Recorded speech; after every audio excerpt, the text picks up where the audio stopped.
मैं शाम यादों के जंगलों में गुजारता हूँ कि कुछ लिखूंगा। ये शहर सारा ही सो चुका है, मैं जागता हूँ कि कुछ लिखूंगा।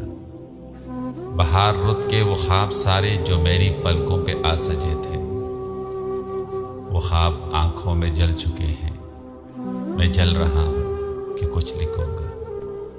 मैं पिछले मौसम की बारिशों को फिर अपनी आंखों में ला रहा हूँ कि अब के सावन की रुत में मैं भी ये सोचता हूँ कि कुछ लिखूंगा।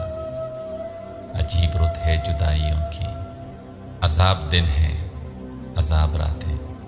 मैं चंद मोहम्मल से लफ्ज़ लिखकर ये सोचता हूँ कि कुछ लिखूंगा। मैं लफ्ज़ पलकों से चुन रहा हूँ, मैं ख्वाब कागज़ पे बुन रहा हूँ। मैं तेरी आहट भी सुन रहा हूँ, मैं जानता हूँ कि कुछ लिखूंगा।